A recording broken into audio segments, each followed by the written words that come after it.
आप देख रहे हैं प्रोग्राम 10 तक रेहान तारिक के साथ। आज जिन स्टोरीज पर देंगे 10 तक उनमें शामिल है बड़ा इलेक्शन, बड़ा अपसेट, क्या पीटीआई एतमाद खो चुकी है, तहरीक इंसाफ के 8 एमएनएज ने अपने उम्मीदवार को वोट क्यों नहीं दिया, क्या हफीज शेख की नामजदगी ही उनकी नाकामी की वजह बनी, फैसल वावड़ा का हलफनामा जाली करार, क्या वो सेनेटर बन सकते हैं। अस्सलाम वालेकुम, मैं हूं रेहान तारिक और आप देख रहे हैं 10 तक। सेनेट इंतखाबात के बाद मुल्क की सियासत में एक नया मोड़ आ गया है। मुल्क की सियासत में एक नई हलचल दिखाई दे रही है।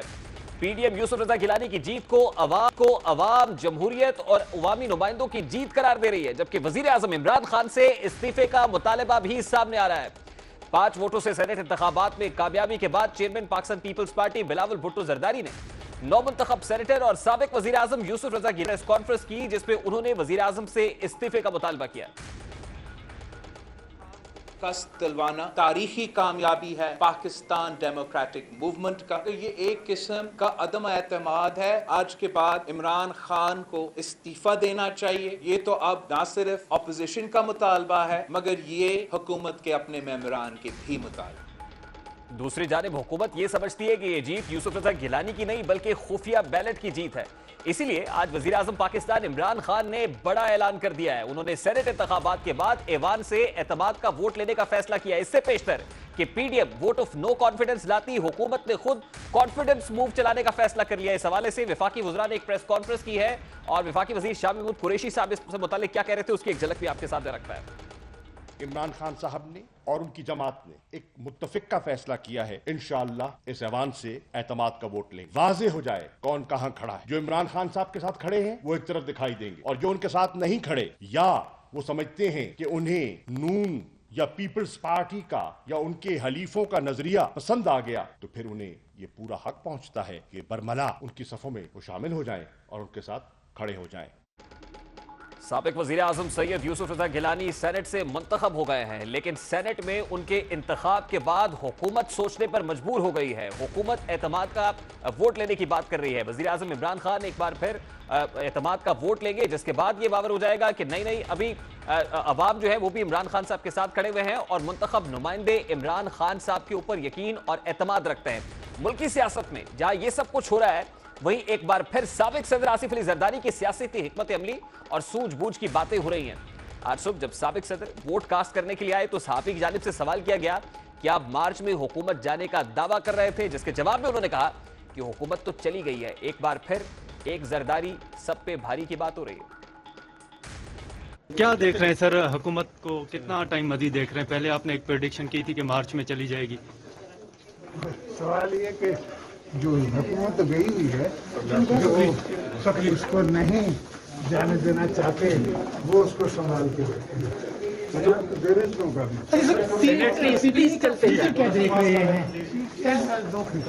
सेनेट इलेक्शन में भी उनका हाथ है सर।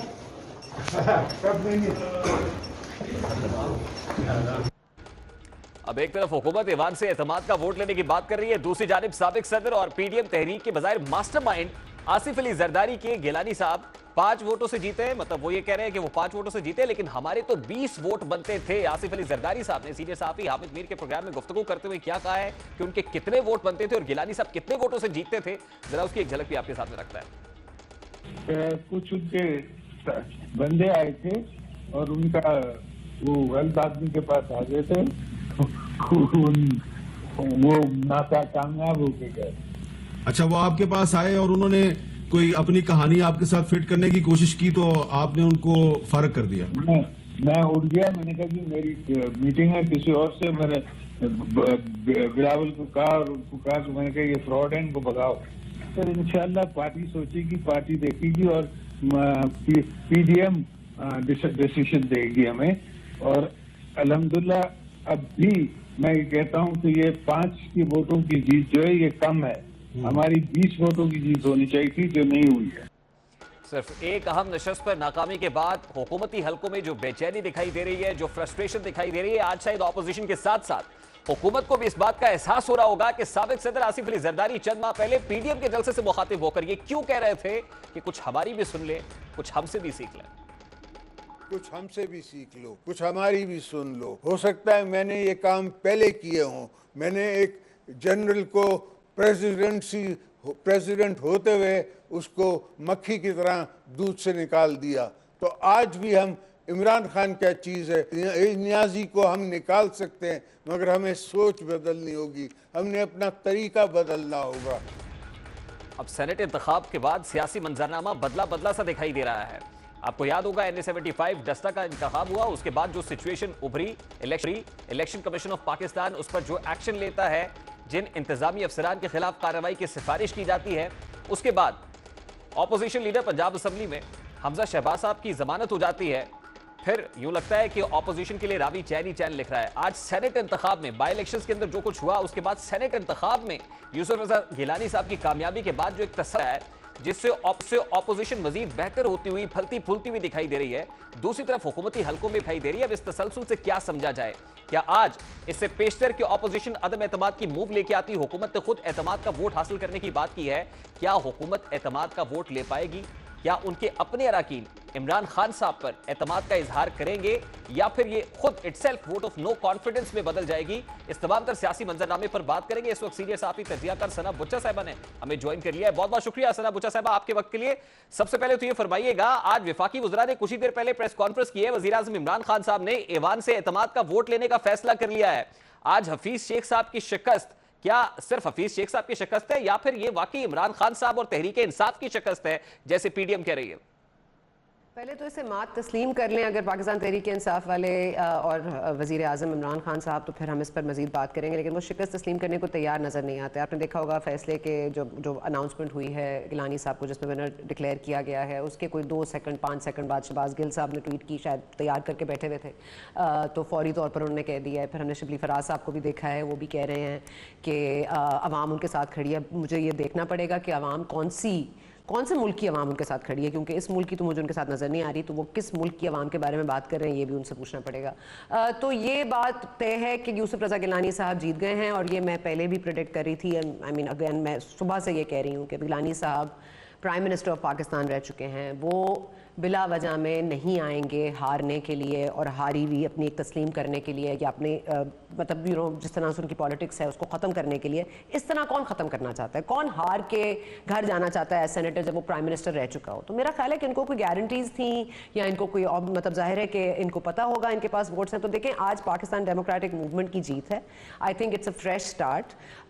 तमाम तर चीज़ों के बाद देखें, politics is the art of possibility. तो अगर आप मिलजुल के, अगर अपोजिशन इकट्ठी हो जाती है और अपने मफादात को साइड पर रख के अगर कोई मिलजुल के फैसले करती है, तो उनके पॉजिटिव आउटकम्स होते हैं, और इसमें हमने यही देखा। देखिए, हफीज शेख व मुकाबला यूसुफ रजा गिलानी, अगर दोनों का मुवाजना किया जाए तो हो सकता है आप ये कह रहे हैं यूसुफ रजा गिलानी साहब क्योंकि तगड़े उम्मीदवार है, साबिक वजीर आजम है, उनके दौर के अंदर जो है वो आईनी तरमीम हुई है, कंसेंसस के साथ हुई है, उनकी क्रेडिबिलिटी ज्यादा है। हफीज शेख साहब को पैराशूटर कहा जा रहा था, ये एक अलग बहस है। लेकिन मासवाए हफीज शेख के पाकिस्तान तहरीक इंसाफ ने तमाम जगहों से अपने तनासुब के हिसाब से नशस्तें निकाली है, ताकि जो खवातीन की मखसूस नशस्त थी जिसमें फौजिया अरशद साहिबा कंटेस्ट कर रही थी, वो भी 174 वोटों से जीत गई है। तो फिर इसे पाकिस्तान तहरीक इंसाफ की शिकस्त कहा जाएगा या हफीज शेख की शिकस्त कहा जाएगा?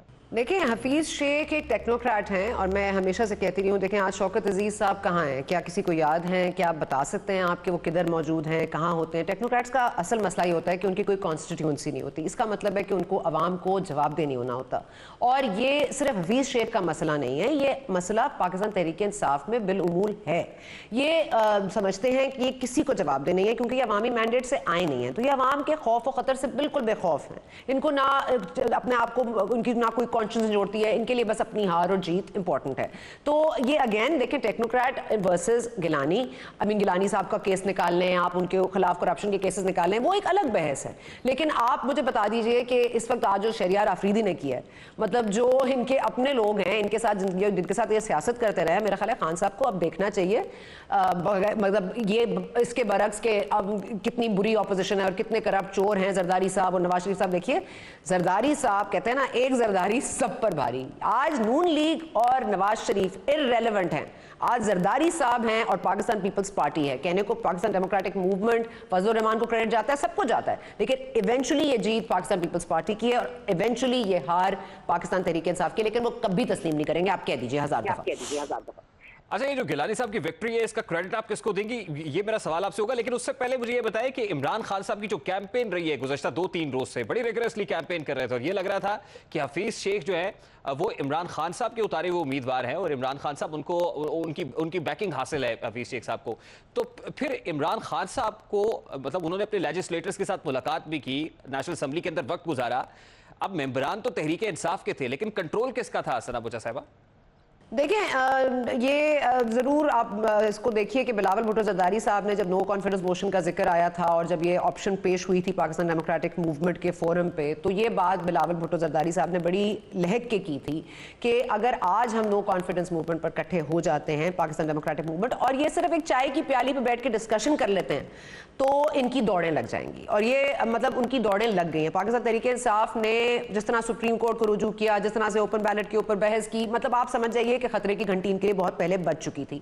तो इनको मालूम था कि देखें, बहुत दफा आपने देखा होगा कि पिछली सेनेट इलेक्शन में, उससे पहले 2018 में, देखें रिग करने में या कुछ करने में वो जो जीत जाता है वो कहता है दूसरे ने रिग किया है, या जो हार जाता है वो कहता है जीतने वाले ने रिग किया है। लेकिन मसला ये है कि 2018 में हमने सजरानी वाला केस भी देखा था, पाकिस्तान पीपल्स पार्टी उसमें भी हाथ दे गई थी।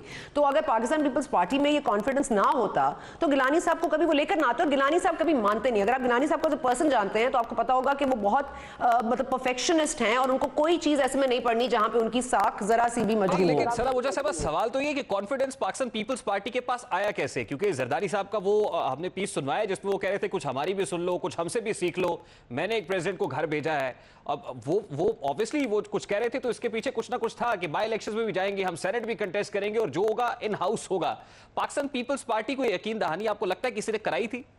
मेरा ख्याल है कि डेफिनेटली, मेरा ख्याल है कि गारंटी देने वाले जाहिर है कि कोई और थे, और जाहिर है कि वो जो ताकतें अगर जो खान साहब के को लेकर आई थी, अब वो ताकतें खान साहब के पीछे नजर नहीं आ रही, क्योंकि खान साहब के जो भी हमने देखा है तमाम तर आप इलेक्शंस निकाल लीजिए, पिछले सेनेट के इलेक्शंस निकाल लीजिए, इमरान खान साहब की PDM की मार्च के ऊपर कोई बौखलाहट नहीं आई, मरियम नवाज ने नाम लिया, उनको कोई मसला नहीं हुआ, नवाज शरीफ ने इतनी धारमधार स्पीच की, उनको मसला नहीं हुआ, बौखलाए नहीं, डरे नहीं, उन्होंने कहा जलसा नहीं जलसी है।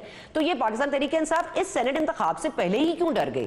तो ये शेख रशीद ने आके क्यों नहीं कहा कि नून से शीन निकल जाएगा और इससे ये निकल जाएगा और इससे 6 वोट यहां पड़ जाएंगे और 2 वोट वहां पड़ जाएंगे? ये कोई बयानबाजी नहीं हुई और ये तो हुकूमत का खासा रही है। आपको ये मिसिंग नहीं लगता? आपको नहीं लगता कि पाकिस्तान तहरीक इंसाफ को पता था? और अगर पाकिस्तान तहरीक इंसाफ को पता था कि उनके पीछे कोई है नहीं, तो फिर किसको पता था कि उनके पीछे कोई है? पाकिस्तान पीपल्स पार्टी को पता था ना।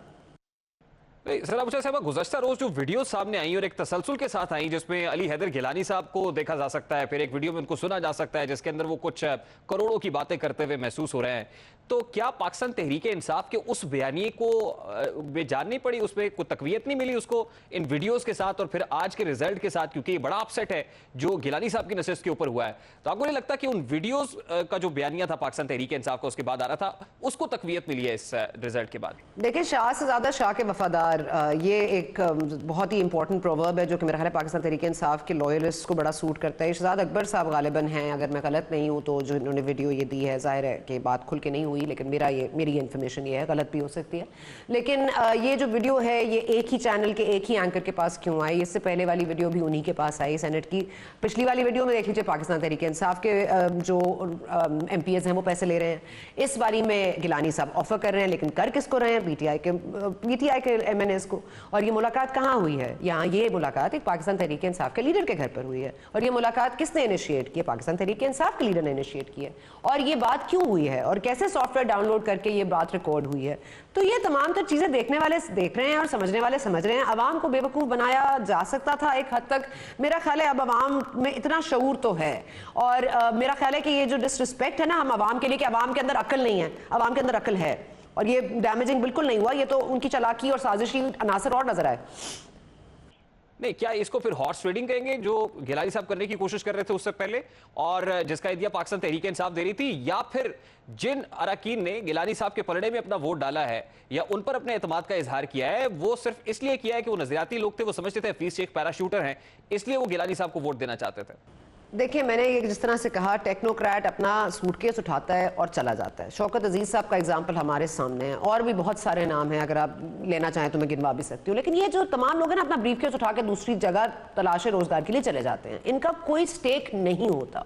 और ये MNS जो वोट कर रहे हैं, ये देखें, हमारे यहाँ एक सियासत रही है हॉर्स ट्रेडिंग की। आप मुझे बता दीजिए, क्या जहाज में जहांगीर तरीन MNS इकट्ठे करके नहीं लाए? क्या सेनेटर्स को अपने साथ नहीं मिलाया? ये तमाम तर चीजें होती रही है, या तो अब हम बेवकूफ बन जाएं कि कभी हुआ ही नहीं। जहांगीर तरीन साहब की याद भी कुछ लोगों को सताती रही है सेनेट इंतखाब से पहले। कंटिन्यू होना चाहिए, लेकिन आप जो करेंसी में, आप जिस करेंसी पे चलते हैं वही करेंसी आगे चलेगी ना। अगर आपने करप्शन की बुनियाद रख दी है तो उसको जाते जाते टाइम लगेगा। तो हॉर्स ट्रेडिंग तो है, मतलब इसमें इट्स अ फैक्ट, इसमें क्यों हम बोले कि नहीं है। आप मुझे बता दें, फैसल वावडा ने आज कैसे इस्तीफा दिया है सुप्रीम कोर्ट में? मतलब क्या, मतलब वो जो कोर्ट में जाके उन्होंने इस्तीफा क्यों दिया? अगर उन्होंने सेनेट का इंतखाब लड़ना था तो उन्होंने ये इस्तीफा पहले क्यों नहीं दिया कौमी असेंबली से?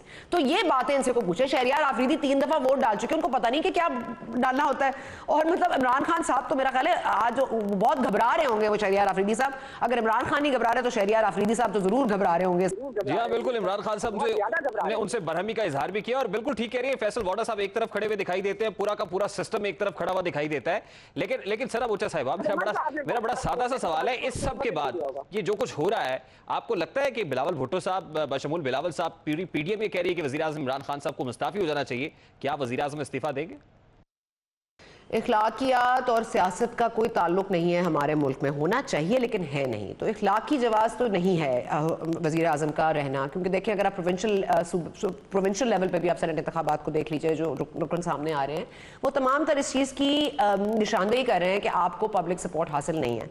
लेकिन मैं वही कह रही हूँ ना कि ये ना हार तस्लीम करने को तैयार है। हार तस्लीम वो करेगा, इस्तीफा वो देगा, इखलाकियात का दर्स वो देगा जो अमल कर सकता हो। ये तो कर ही नहीं सकते। ये तो जिद्दी बच्चे की तरह है कि मैंने नहीं करना, मैंने नहीं जाना, मैंने कुर्सी नहीं छोड़नी, मैंने आवाम का बेड़ागर करना है। तो फिर अब मेरा ख्याल है कि जो लोग उनको लेकर आए थे वो भी हाथ पैर जोड़ रहे होंगे किसी को कि बचा लें हमें।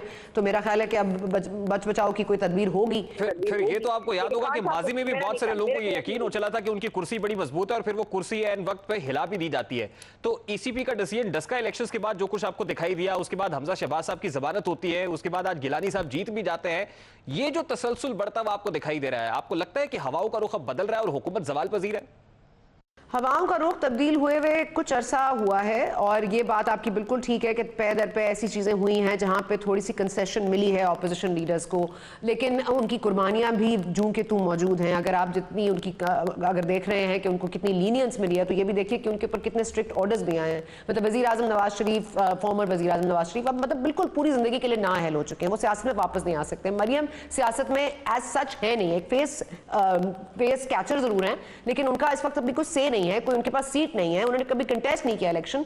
तो ये तो है कि नुकसान भी उन्होंने उठाया। तो अगर कंसेशंस ली हैं तो आपको पता है कि कंसेशंस के बगैर और मुज़ाकरात के बगैर इस मुल्क में कैसे चला जा सकता है। अगर आप बिल्कुल फ्रंट हो जाते हैं, जिस तरह से हो गई थी पाकिस्तान डेमोक्रेटिक मूवमेंट शुरू में, तो आप मुझे बता दीजिए, सब चीज़ें टीवी पे भी रुक रही हैं, कभी चल रही हैं, कभी रुक रही हैं, कभी नाम लिए जा रहे हैं, कभी नहीं लिए जा रहे।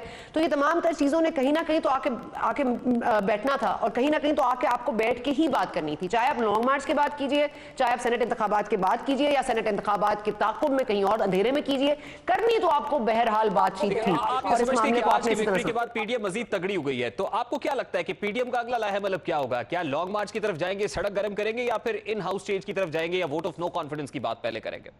देखिए, मेरा ख्याल है कि उन्होंने मरियम ने हाल ही में कहा था, बल्कि आई थिंक आखिरी दफ़ा उन्होंने जब मीडिया से बात की थी, उन्होंने यही कहा था कि लॉन्ग मार्च की हो सकता है ज़रूरत ही ना पड़े। तो हो सकता है ज़रूरत ही ना पड़े, और मेरा नहीं ख्याल कि इस वक्त इस कौम में इतना दम है कि हम इतनी महंगाई और इन्फ्लेशन और अनएम्प्लॉयमेंट के बावजूद हम ये धरने और ये कैपिटल रुक जाए और चीज़ें मुतासर हो जाए। मतलब मेरा ख्याल है हम आवाम अफोर्ड नहीं कर सकते। अगर आप आवाम की वाकई मदद करना चाहते हैं तो फिर आप नो कॉन्फिडेंस मूवमेंट ले आइए, आप कर दीजिए। आपने जो भी आपको आइन में आपके लिए वजह कर दिया गया तरीकाकार, आप वो अपना लीजिए। अगर वो आप नहीं कर सकते तो फिर ये अवाम को सड़कों पर लाके रुलाने वाली बात, गर्मी शुरू हो रही है, मौसम तब्दील हो रहा है, लोगों के बयानात, और देखें जिसने जो कहना था वो कह चुके, अब कितनी बार रिपीट करेंगे? मरियम साहबा क्या नया ले आएंगी? मतलब बंदा ताबेदार है, ये बात हो चुकी है, वो कितनी दफा ये नहीं लगेगी। ठीक है, मेरा ख्याल है कि जिस मौसम की तब्दीली का इशारा वो दे रहे थे, शायद वो मौसम अब वाकई तब्दील हो गया है और हवा साजगार दिखाई दे रही है। इलेक्शन, सॉरी, मैं इसे कह रही हूं, बिलावल भुट्टो साहब ने कहा था कि सियासत का नक्शा तब्दील हो जाएगा सेनेट इलेक्शन के बाद,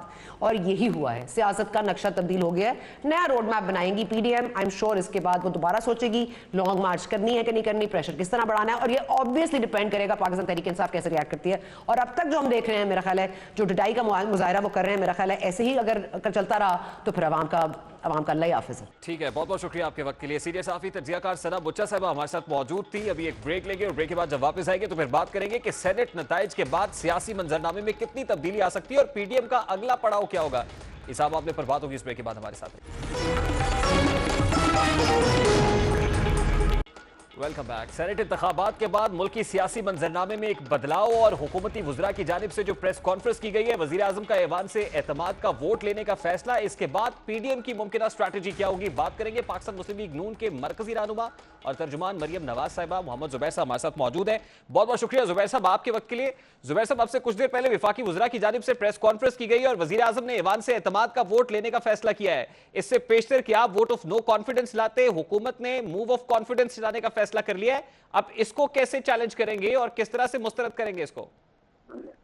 देखिए, मेरा ख्याल है ये तो अभी प्री मैच्योर होगा, क्योंकि आज सेनेट के जो इंतखाबात हुए हैं और उसमें जो ये अपसेट हुआ है यूसुफ रजा गिलानी का, उनको हराना हफीज शेख को, तो ऑब्वियसली हुकूमत को किसी ना किसी तरह से तो रिएक्ट करना था और वो ऐसा तो नहीं हो सकता था कि वो चुप करके बैठे रहें और उनके नीचे से हुकूमत निकल जाए।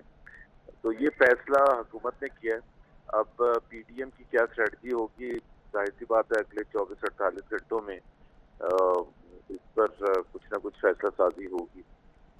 नहीं जुबैर साहब, हफीज शेख को जरूर आपने शिकस्त दी है, बड़ी अहम नशिस्त थी और ये नशिस्त फेडरल कैपिटल के अंदर बड़े देर से डिस्कस भी हो रही थी, लेकिन इसका ये मतलब कैसे है कि वजीर आजम के खिलाफ अदम एतमाद है या पाकिस्तान तहरीक इंसाफ के खिलाफ अदम एतमाद है? क्योंकि मां सिवाय हफीज शेख साहब की नशिस्त के पूरे पाकिस्तान से हिस्सा बकदर जिससे पाकिस्तान तहरीक इंसाफ ने लिया है, और खासतौर पर जो वुमेन सीट थी उसके ऊपर भी पाकिस्तान तहरीक इंसाफ की जो उम्मीदवार है वो 174 वोट लेकर कामयाब हुई है। तो कैसे कहेंगे कि इमरान खान साहब के खिलाफ वोट ऑफ नो कॉन्फिडेंस हुई? लेकिन बात यह है कि ये कोई सिंपल सी सेनेट का इलेक्शन नहीं था। पॉलिटिक्स में परसेप्शन इज एक्सट्रीमली इम्पोर्टेंट। अगर ये यूसुफ रजा गिलानी ना होते इलेक्शन लड़ने लिए पीडीएम की तरफ से, तो ये एक नॉर्मल सा एक अनदर इलेक्शन होता जिसको किसी हफीज शेख साहब जीत जाएंगे, मोर देन अश्योरेंस होती है उनको। लेकिन ये जब बिल हो गया और पूरा पाकिस्तान और तमाम मीडिया की और पॉलिटिकल क्लास की उसके ऊपर नजरें लग गई और दोनों तरफ से उसी तरह से जोर दिया गया, तो वो बिल्ड हो चुका था as one which will determine कि जी इनके पास कितने वोट हैं बावजूद इसके कि ये पूरी एफर्ट करते हैं। अब ये होने के बाद जब वो हार गए, प्लीज ऑल्सो डोंट फॉरगेट कि this is not one of case. इससे पहले पिछले चंद हफ्तों में पूरे पाकिस्तान में जो बाई इलेक्शंस हुए उसमें एक के बाद दूसरे बाई इलेक्शन में इंक्लूडिंग केपी में उनको शिकस्त हुई। तो एक सिटिंग गवर्नमेंट के लिए, रूलिंग पार्टी के लिए ये कोई आसान चीज नहीं होती है ऑब्जर्व करना। उनकी मॉरल अथॉरिटी जो होती है वो नीचे से निकल जाती है। और केपी में हार गए, पंजाब में हार गए, फिर उसके एम्बैरेसिंग सिचुएशन इन दसका 75 में null and void election declare कर दिए गए, सिंध में सारी सीटें हार गए, बलूचिस्तान में हार गए। तो कोई छोटी बात नहीं है। एक आप क्या अथॉरिटी है कि जिसके तहत आप हुकूमत में बैठे हैं। और फिर सबसे बड़ी बात, लेकिन जुबैर साहब इसी को तो हुकूमत खुफिया बैलेट की फतह करार दे रही है। आज सेनेट में जो कुछ हुआ वो कहते हैं हम इसलिए तो कह रहे थे कि सीक्रेसी ऑफ बैलेट नहीं होनी चाहिए, ये बैलेट ट्रेसेबल होना चाहिए, पता चलना चाहिए, और इलेक्शन कमीशन से अपने तहफुजात का इजहार कर रहे हैं, खुसूसन विफाकी वज़रा। वफाकी वज़रा ने तो डस्का में भी जाहिर है क्वेश्चन किया था। वो एक पॉलिटिकल पार्टी है, उन्होंने अपने तरीके से रिएक्ट करना होता है, बट द रियलिटी इज कि इसके बहुत डीप इम्प्लीकेशंस हैं। प्लीज ऑल्सो अंडरस्टैंड कि इस वक्त आपका फाइनेंस मिनिस्टर वर्चुअली नहीं है, चॉइस भी नहीं रही है, क्योंकि इनको फाइनेंस मिनिस्टर बनाया गया था after he was adviser and Supreme Court had ruled ये एडवाइजर चेयर नहीं कर सकता important meetings like ECC and finance commission and others. तो इसलिए इनको मिनिस्टर बनाया गया था। उसकी कॉन्स्टिट्यूशनल रिक्वायरमेंट होती है 6 महीने में इलेक्ट होना है पार्लियामेंट में, वो इलेक्शन उनका हो नहीं सका। अब जाहिर सी बात है हफीज शेख साहब को तो जाना पड़ेगा।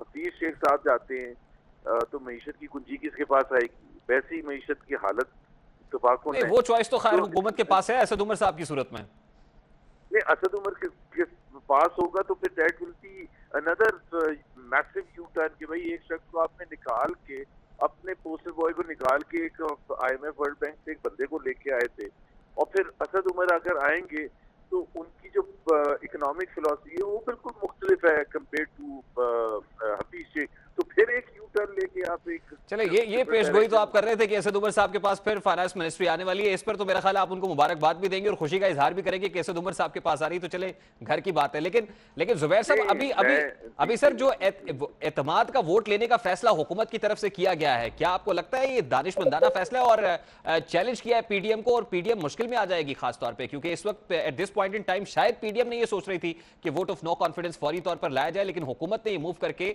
दानिशमंदाना इकदाम किया है। मेरा ख्याल है दानिशमंदाना इक़दाम किया, इसमें तो कोई राय नहीं है, बिकॉज अदरवाइज तो उनका रहना का कोई सेंस नहीं बनता था ना।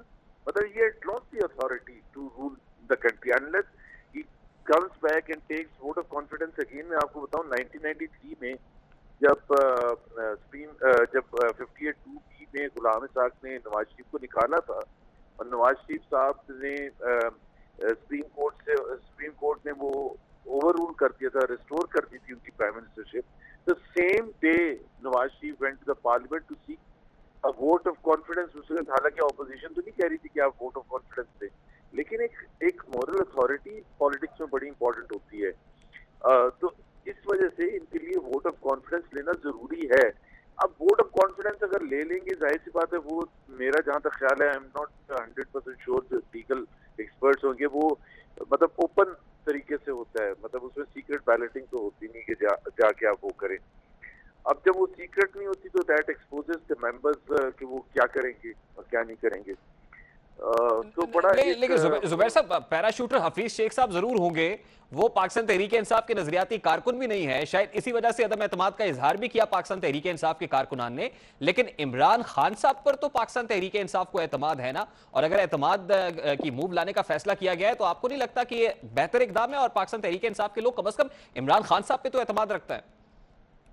ये तो मेरा ख्याल है अगर सीक्रेट हो तो इमरान खान साहब 100% वोट जाएंगे। वो रखता था इत्तेमाद। प्रॉब्लम जो PTI वालों को है वो इमरान खान ही की वजह से, उनकी पॉलिसीज की वजह से, उनके कॉम्प्रोमाइजेस की वजह से। वो जो एक अभी जो हम कहते हैं ना कि ये वीडियोस आई और उसमें पैसे लेते हुए दिखाया गया, और ये हर वीडियो हर इल्जाम में PTI वाले क्यों होते हैं? लियाकत जतोई वो फिंगर पॉइंटिंग करते हैं गवर्नर पर, वहां बलूचिस्तान में आपको पता है। लेकिन जुबैर साहब आप ये कह रहे हैं अगर सीक्रेट बैलेट से होगा तो इमरान खान साहब भी मुश्किल में पड़ जाएंगे। इसका मतलब ये है कि आपको तो बाहर सूरत सीक्रेट बैलेट ही सूट करता है, और ये दुखती रहे हुकूमत की जो सीक्रेट बैलेट की बात जब आप करते हैं।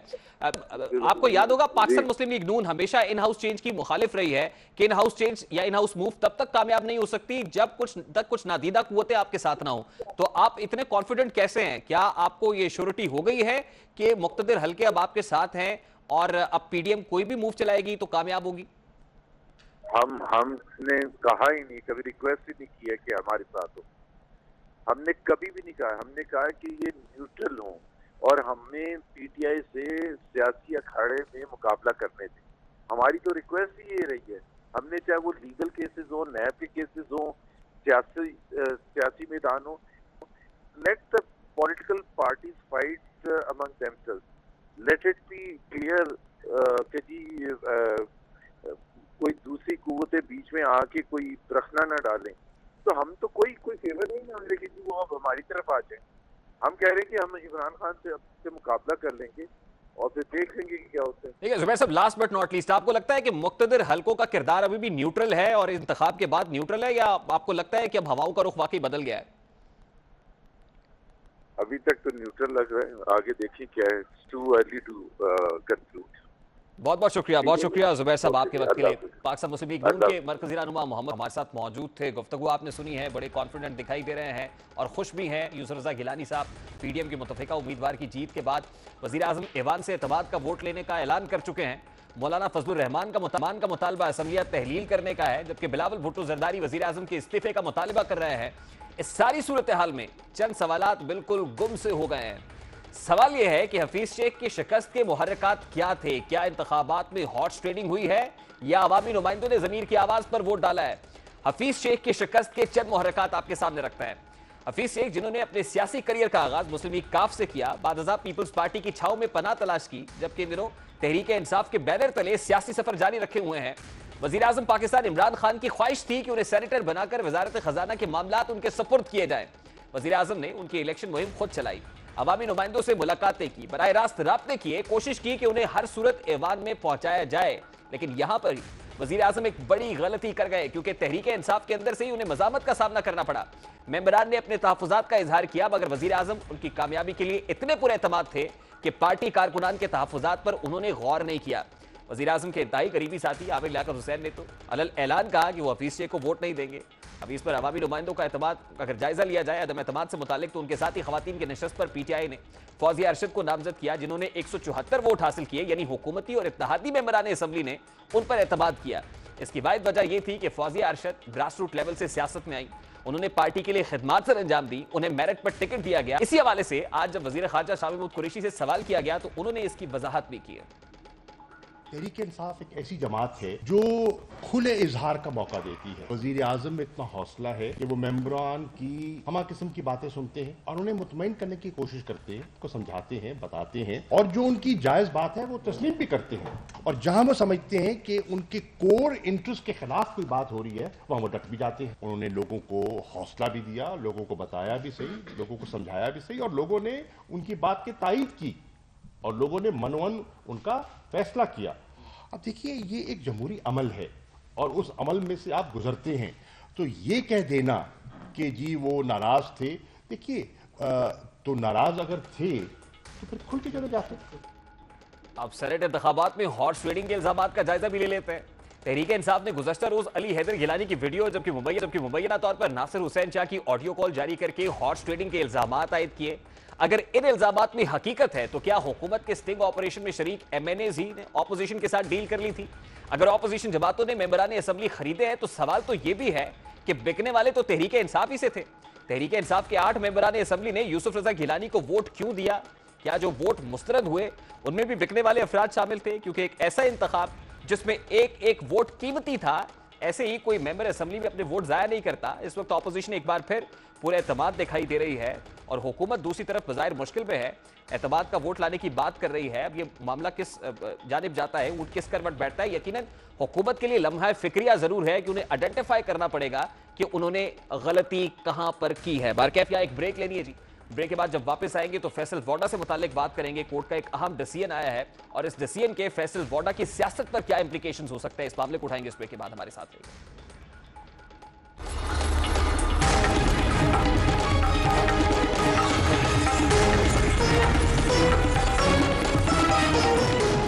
आज सेनेट इंतखाबात में रहनुमा तहरीक इंसाफ फैसल वोडा सिंध से कामयाब होकर सेनेटर मुंतखब हो चुके हैं, लेकिन आज उन्होंने अलसुब बहसियत मेंबर कौमी असम्बली सेनेट इंतखाबात में अपना वोट कास्ट किया, जिसके बाद वो इस्लामाबाद हाईकोर्ट में पेश हुए, जहां उन्होंने कौमी असम्बली से अपना इस्तीफा पेश कर दिया।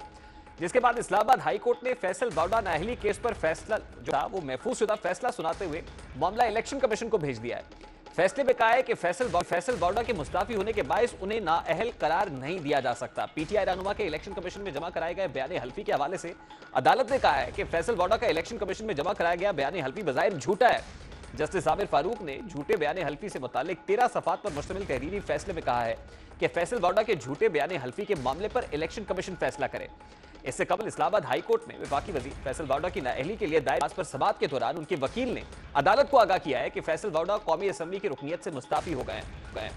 दरख्वास्त गुजार के वकील जहांगीर जुतून ने फैसल वोडा के वकील के बयान के जवाब में कहा कि वफाकी वजीर ने कुछ देर कबल कौमी असम्बली में सेनेट इलेक्शन के लिए पोलिंग में अपना वोट कास्ट किया है। उन्होंने अदालत को बताया कि सियासतदानों के बयानात के मुताबिक फैसल वोडा ने नाअहली से बचने के लिए असम्बली की रुकनियत से इस्तीफा दिया है। अदालत को इलेक्शन कमीशन के नुमाइंदे ने बताया कि कमीशन के पास भी फैसल वाडा की नाअहली के लिए दायर दरखास्त पर जेर समात है। दरखास्त गुजार के वकील ने कहा कि फैसल वाडा अगर झूठे हैं तो वो सेनेटर भी नहीं बन सकते। वफाकी वजीर फैसल वाडा ने इस्तीफा स्पीकर कौमी असम्बली को जमा कराने की बजाय इस्लामाबाद हाई कोर्ट में जमा कराया है। उनका हल्फनामा जाली साबित हुआ, लेकिन इसके बावजूद उन्होंने सेनेट इंतखाब में अपने वोट का हक इस्तेमाल किया, वो सेनेटर भी मुंतखब हो गए। सवाल पैदा होता है कि अगर हुकूमत की नजर में एहतसाब सबका होगा तो क्या फैसल वाडा के झूठे हल्फनामे पर उनसे सेनेटरशिप, मरात और सरकारी ओहदे वापस लिए जाएंगे? उनसे 2.5 साल तक झूठ बोलने पर जवाब तलब किया जाएगा? सवाल तो यह भी है कि क्या इलेक्शन कमीशन अदालती फैसले के तनाजुर में फैसल वाडा को नाअहल करार दे सकता है? ये वो सवाल है जिनके जवाब के लिए कौम पाकिस्तान की जानिब देख रही है और इंतजार है कि वो इसका फैसला कब करेंगे और जवाबात कब देंगे। बारकैफ आने वाले दिनों में सियासत इंतहाई नाजुक मोड़ में दाखिल होती हुई दिखाई दे रही है, एक नई हलचल दिखाई दे रही है। होगा क्या, ये तो वक्त ही बताएगा। ये तो था आज का दस्तक। आपसे मुलाकात होगी इंशाल्लाह कल। अपना रखिएगा ख्याल। अल्लाह हाफ़िज़।